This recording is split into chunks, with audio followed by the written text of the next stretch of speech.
ಶ್ರೀ ಗುರುಭ್ಯೋ ನಮಃ. ಮಾಯಕಾರ ಪ್ರಭುವೇ ನಮಃ.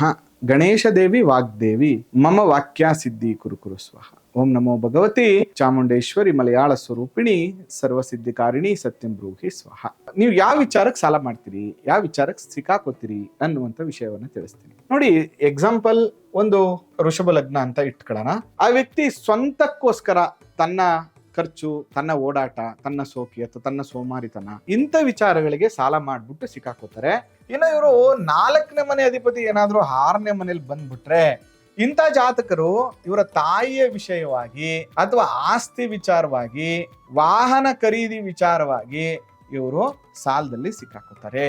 ಇನ್ನು 7ನೇ ಮನೆ ಅಧಿಪತಿ ಏನಾದ್ರೂ 6ನೇ ಮನೆಗೆ ಸಂಬಂಧ ಬಂದ್ರೆ, ಯಾರೋ ಪಾರ್ಟ್ನರ್ಗೋಸ್ಕರ ಇವ್ರು ಸಾಲದಲ್ಲಿ ಸಿಕ್ಕಾಕತ್ತಾರೆ, ಹೆಂಡತಿಯ ಆರೋಗ್ಯಕ್ಕೋಸ್ಕರ ಸಾಲದಲ್ಲಿ ಸಿಕ್ಕಾಕೋತಾರೆ. ಇದು ಗಂಡನ ಜಾತಕ ಆಗಿದ್ರೆ. 10ನೇ ಮನೆ ಅಧಿಪತಿ 6ನೇ ಮನೆಗೆ ಬಂದ್ಬಿಟ್ರೆ, ಇವರು ನಾನೇನೋ ಕಂಪ್ನಿ ಮಾಡ್ತೀನಿ, ನಾನೇನೋ ಬಿಸ್ನೆಸ್ ಮಾಡ್ತೀನಿ, ನಾನೇನೋ ವ್ಯವಹಾರ ಮಾಡ್ತೀನಿ, ಯಾವ್ದಕ್ಕೋ ಇನ್ವೆಸ್ಟ್ಮೆಂಟ್ ಮಾಡ್ತೀನಿ ಅಂತ ಹೋಗ್ಬಿಟ್ಟು ಇವರು 100% ಲಾಭ ಸಾಲದಲ್ಲಿ ಸಿಕ್ಕಾಕೋತಾರೆ. ನೀವು ಕೂಡ ಯಾವ ವಿಚಾರಕ್ಕೆ ಸಾಲ ಮಾಡ್ಕೋತಾ ಇದ್ದೀರಾ ಅನ್ನೋದು ನಿಮ್ಗೂ ಗೊತ್ತಾಗ್ಬೇಕು ಅಂದ್ರೆ ನಿಮ್ಮ ಜಾತಕವನ್ನ ಈ ಕಾನ್ಸೆಪ್ಟ್ ಅಲ್ಲಿ ಒಂದ್ಸರಿ ಪರಿಶೀಲನೆ ಮಾಡ್ಕೊಳ್ಳಿ.